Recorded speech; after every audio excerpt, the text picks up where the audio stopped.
in my big dream imagining, we get to distill the deepest stories and the truths that come out of community and out of history.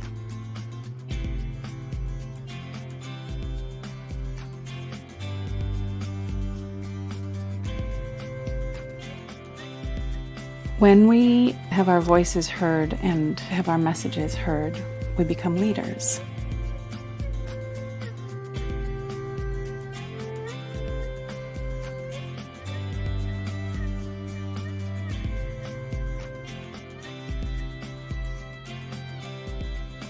You get the teachings with the elders and with specifically your uncles and aunties. And you get the teachings from the community and then the institution of knowledge. Yeah. Braiding those all together. And like you say, you have to keep so much to yourself, right? That's the juicy bits. Yeah, I know. You only use that when you need to use it. And they told me how to see how people don't really know the full story. Yeah.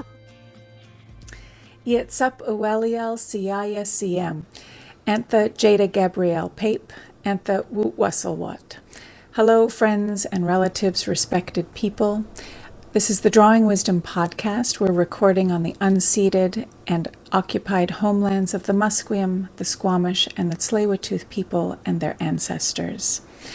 Today our conversation is going to be with my dear friend and colleague Sherry Small. We're going to be diving into conversation about what it's like to walk in two worlds, what it's like to be an Indigenous person in dominant culture and carry your teachings and your ancestors close. Enjoy. Hi, Sherry. Would you introduce yourself as you'd like to be known in our circle and in our conversation today? Yes, I am Lurik Sumqaq. I am Nisqa from the Nisqa territory, and I live and work in Vancouver, so I go by the name Sherry. Hi, Chkasiem. Thank you, Sherry. So I'm really glad that we're able to dive into this conversation today and spend some time reflecting on what keeps us strong in our lives, what keeps us connected, what keeps us motivated. And I guess in this conversation today, as we were walking out in the grounds of the Museum of Anthropology in the Musqueam people and their ancestors' traditional territories and ancestral homelands, there was all kinds of things that we were seeing and picking up, and I wonder if you can just sort of bring us back to some of the teachings you have around keeping yourself grounded, and how do we do what we do on a consistent basis? How do you do it, Sherry? One of the teachings before I left home as a young female going to college and university is that the consistent teaching by the elders is that go out and get your education, but don't forget who you are. And what that really is that you have been taught the principles and values of our ancestors. Never lose sight of that. So the difficult part is always that systemic language and academic language sometimes tries to remove that principle and value that we're raised with. And knowing that we have a home to go home to, that is rooted in our way of life. And then it's connecting with people like yourself, Jada. You know, walking through the lands that we're walking through just felt so right. It took us off the concrete. It just strengthened that spirit within. And stories automatically came from you and I, and we could see the connections. Because our Indigenous people, we connect and interconnect, which is most beautiful. And sometimes it doesn't need language. That's the power of our people. Yeah, you know, part of what I hear in what you're saying is that we carry our teachings from our elders and our ancestors. We bring them with us when we leave our homelands, but that they don't just live in us they also live in the connections between us and other people. And that when we're connected, we're actually connected to ourselves as well. So it's like we're a pathway to each other and to ourselves. And the beauty about that too is that we never stand alone, which means the ancestors are with us at all times. And because some of our stories, they talk about the spirit world, that we are a spirit and everything around us has a spirit. So we walk and believe in that. That gives us a strength. Western community might call it the divine or God or whatever. I just refer to it as God of many names and our ancestors. We all have different names for that spirit that lives around us consistently, and that's when aligned with that higher power, respect emanates from within us. And so we don't ask for it. It just is, right? And I think our walk and our talk shows when we are aligned with that principle and value of our ancestors. It gets stronger as we connect more to it. Mm-hmm. You know, I'm just remembering, I've been in workshops before, facilitating workshops where it's been a room of non-Indigenous people, and you've been one of the participants in the workshop, and I get this great comfort from your presence in being there, in knowing that there's somebody else in the room who will understand on a very deep, deep level what I'm sharing and speaking and reflecting.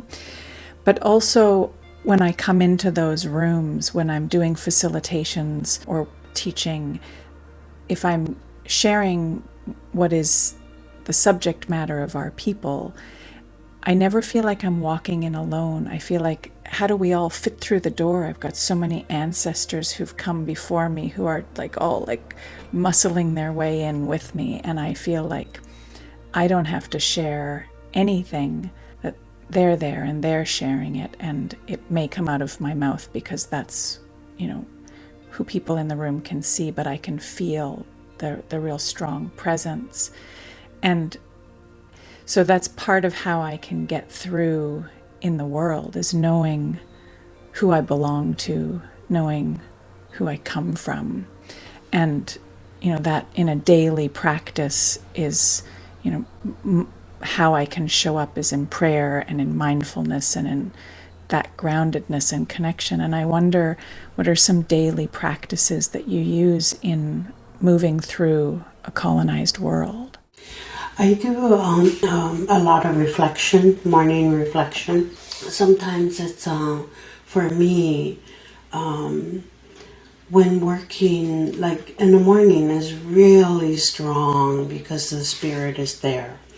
And just connecting with that spirit and being true to that calling, whatever that may be, and to walk through the world where you're called, and knowing that you're not alone.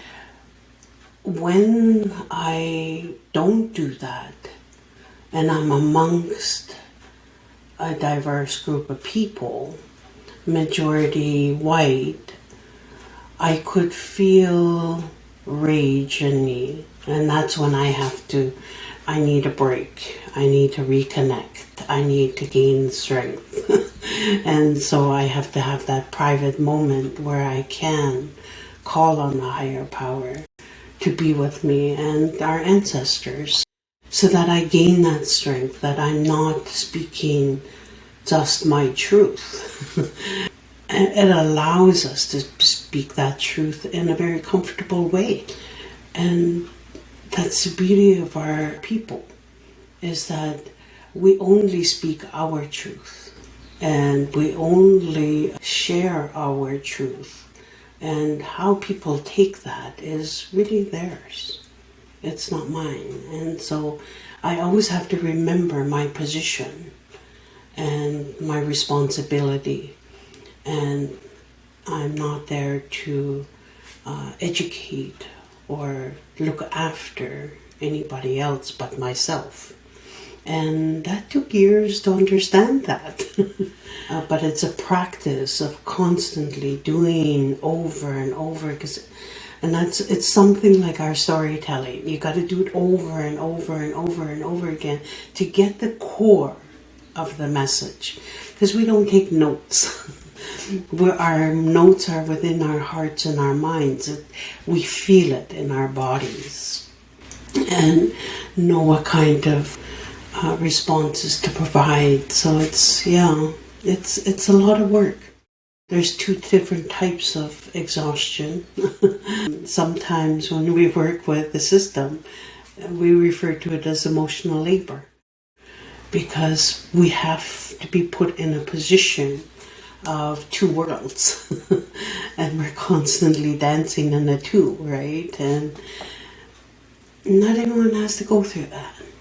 When we talk about racism, people are privileged, they can talk about it and go to bed, but we have to experience it and talk about it. So there's two different understandings of that kind of work, and how to be one with the creators, to the creator and our ancestors, to be honest to that kind of work. Yeah, I find the real kicker in that walking in two worlds is that what lives inside of us is where we come from and who we belong to, and what you refer to as where our responsibilities lay, and that is not the world that is rewarded. That when we live in modern times, that actually what is louder is the voice of colonialism, the voice of institutionalized people, the voice of capitalism. And so in actuality, we have to sort of live this life of resistance in order to return home to ourselves and our people.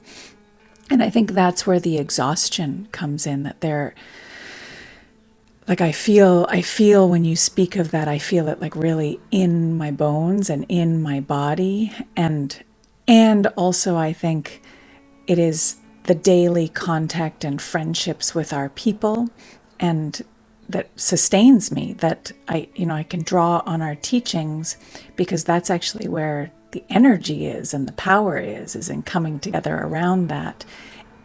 And it's not in dominant culture, it's not rewarded. And so we have to make a decision, do the right thing by our people, and that, it's a real, it's the kicker in it.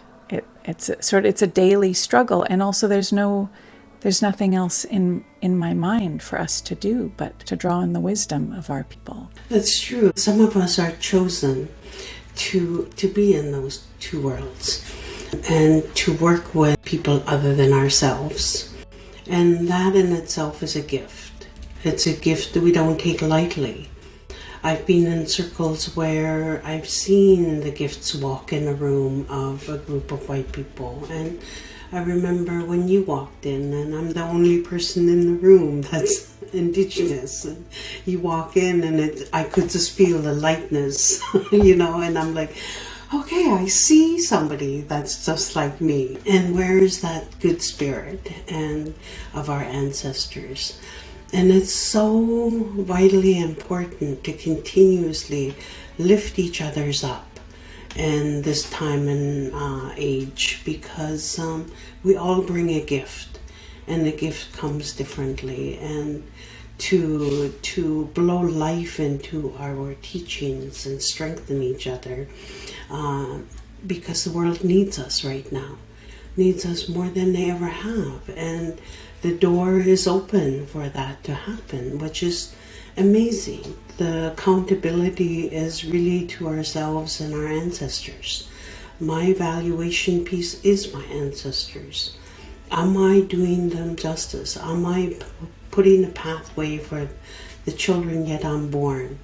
Am I clearing that path, cutting off old ways of doing? Because colonization is not a priority anymore. And we got that strength to say, hey, wait a minute. are we not still in status quo?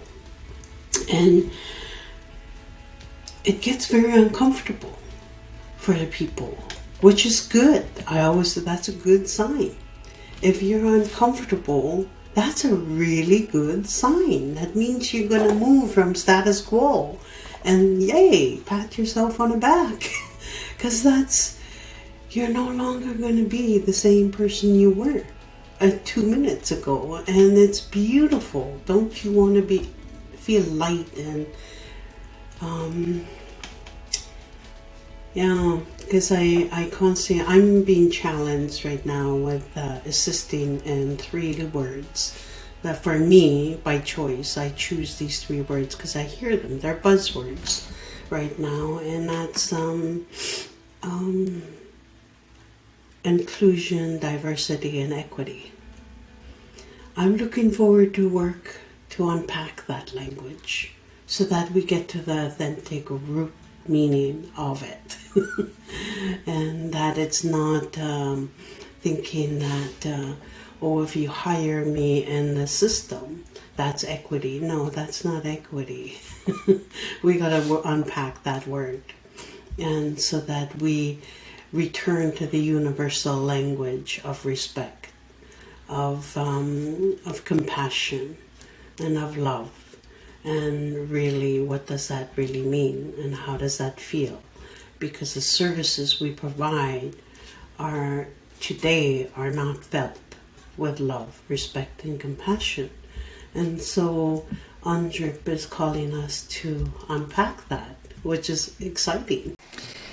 You know, sometimes we can have these conversations about, the buzzwords of equity, diversity, and inclusion. And I think like where they become buzzwords is when we use them so much that they no longer have any meaning. And I just want to invite you for a minute to talk about the shared project that we worked on, the Generous Spirit Project. And because that was all about equity and inclusion, but we never once said the words equity and inclusion. And I wonder if for our listeners, you can talk about the Generous Spirit Project, what it was, and what that process was like. The Generous Spirit was in the work that I have done for many years. It always confused me that people would fight over the land and people would determine the needs of a child without the child's voice. And so I thought, what if we were to look at it in an Indigenous ancestors' eyes, that I understood that land was a shared responsibility, and where we position ourselves, or where the Creator has positioned us, we are stewards of that land. We protect that land from any damage or any greediness or any of that kind of stuff. Over cutting the forest down and leaving it bare, the land is for us to take care of. It's not something we own. We're stewards of that piece of land. And each one of us have a story within our relationship to that piece of land. That's where we come from. With the children, I was raised to understand that I was not my parents' property. I was someone that they were gifted to guide, encourage, nourish, and support, to become a person that can continue to blow life into the principles and values of life that are very universal. The methodologies are very different, but they're very universal. And we don't talk about love. We don't talk about compassion. We don't talk about respect. I mean, those are 3 overarching words within a whole pile of other principles and values, such as sharing. For example, I know my territory, we shared a piece of land, and when we were coming up to the treaty, the federal and provincial government would say overlap. Well, those are two different huge words. Overlap creates division. Stewardship and shared lands creates sharing. It creates respect. And how do we co-develop this? How do we co-live in today's world like our ancestors did? So that generous spirit it's there for us to have a conversation. What does that really bring out? Two things. Land, which gives us life, and children, which lead the way. They come with a new spirit. And so are we listening to those children? Spirit.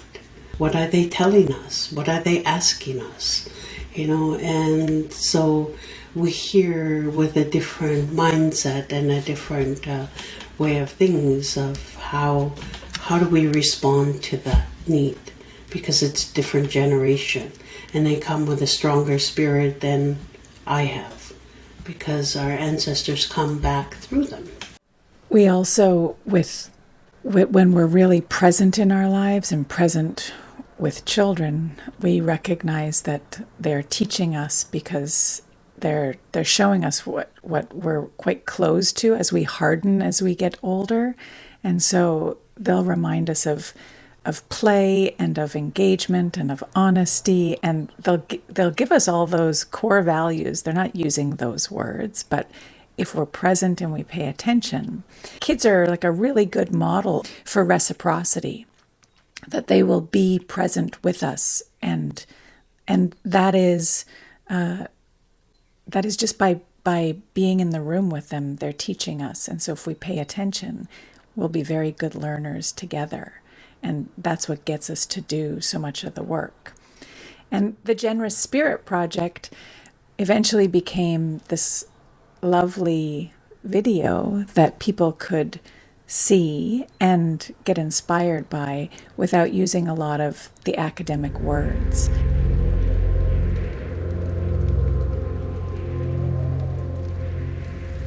When we teach our children our traditional values, we stay connected to our ancestors.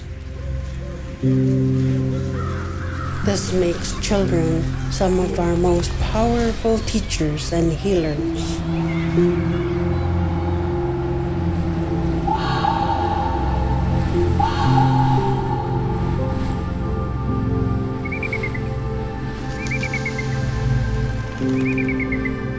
The beautiful cycle of this teaching ensures right relationships. We are all equal. We are all important in this cycle. We are all included. We are all valuable.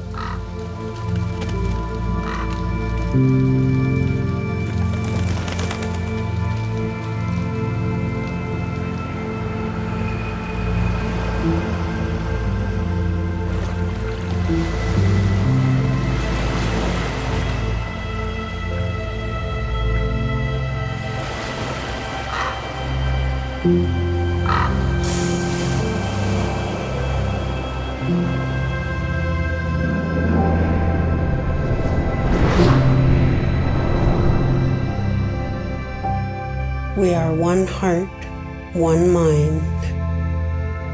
When we provide for each other, our hearts get bigger. Sharing is where our strength comes from. Everything is communicating all the time. Children and the land are in relationship with us. They tell us what they need and when they're not okay. The land does not belong to us. We belong to the land.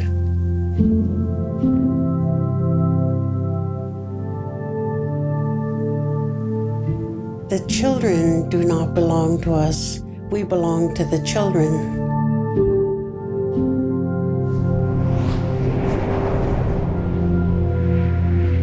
There is real hope when we center children's education as a way of life, not just programs.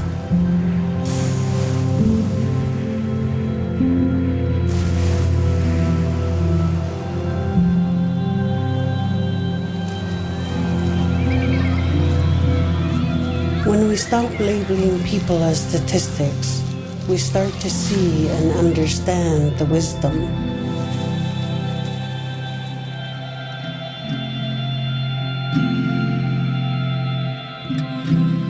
Let's draw out the wisdom together.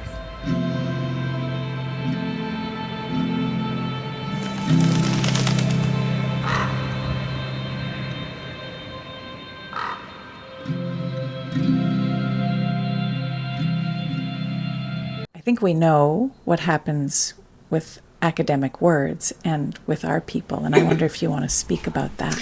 Yeah, for me, using academia language and systemic language removes me from my spirit. It brings me to my ego, and when overload of ego is being used, division happens and confrontation occurs. When you balance the two, your heart and your mind, your heart brings the intention of our purpose in this world. And your ego is something that should use the skill set to help express those intentions in a good way. So I find that balance to be something that I strongly believe my ancestors required of me, is go get your education. Understand the way the white system thinks and feels and operates, but don't forget who you are, is returning back to your ancestors' teachings.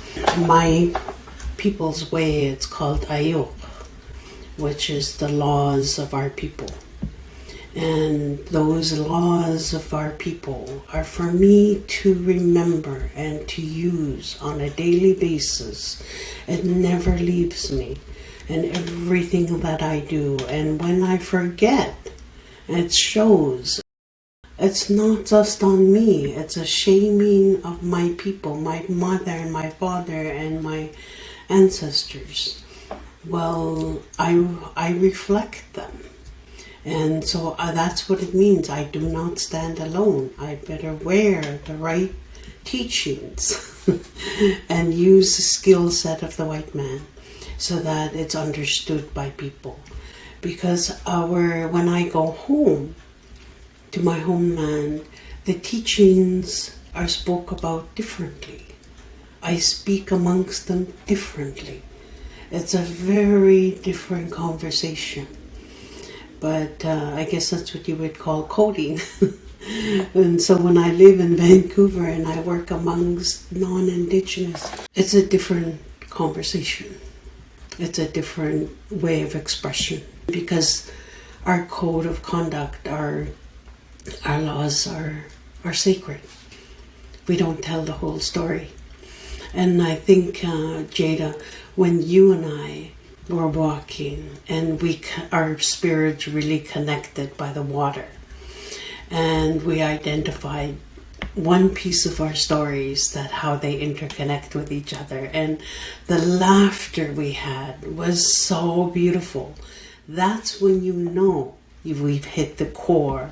We only said 3 words and we understood the stories of our ancestors in those 3 words, and just it was a laughter of delight that, wow, it's almost like, with Indigenous storytelling, the beauty is that not one person holds the full story. But when you make the connection and the interconnection, it doesn't take much language, and you feel it. And that's what excites me, because I feel it, because I've also been raised to know that I am Niska no matter where I live. And that means it is the core teachings. And so when I meet other Indigenous people from other nations, and we could have that belly laugh, that to me speaks volumes that, hey, I'm living the core. It feels good. It's medicine to my spirit. So I thank you. I think actually it's in those moments of big belly laughs that we know, like, in our deepest place, we are still here and we are not alone, and that we have maintained and held on to all of our good ways, and we've, I mean, in those big belly laughs, that's actually, my Uncle John says that when we pray doesn't look the same all the time. That prayer is in the big belly laughs. Prayer is in the good thoughts that you send to someone. Prayer is in the wishes for someone's well-being. And prayer happens in lots of ways, and to live a prayerful life. And so we may not frame it as and talk about it as we were sitting in ceremony and prayer together, but in fact, that's what those big belly laughs are, because they're real medicine. So I'm so glad that we get to do the work that we do together and share our friendship and share our teachings. And I just want to thank you for taking time out of your day to be with me and be in this conversation. And I look forward, as always, to when our paths next cross again. So, Heichka, Sherry. Thank you. Thank you. Thank you. It's always a pleasure. So that was our conversation with Sherry Small for the Drawing Wisdom podcast. I hope you'll join us for episode 3 with my co-conspirators, Kat Dodds and David Ng, where we're going to reflect on some of these conversations, and also how do these conversations shape land back and the movement of reciprocity with Indigenous peoples? How do we uphold our obligations as Indigenous people and as Canadians in the treaties? Until next episode, take good, gentle care, and we'll see you soon.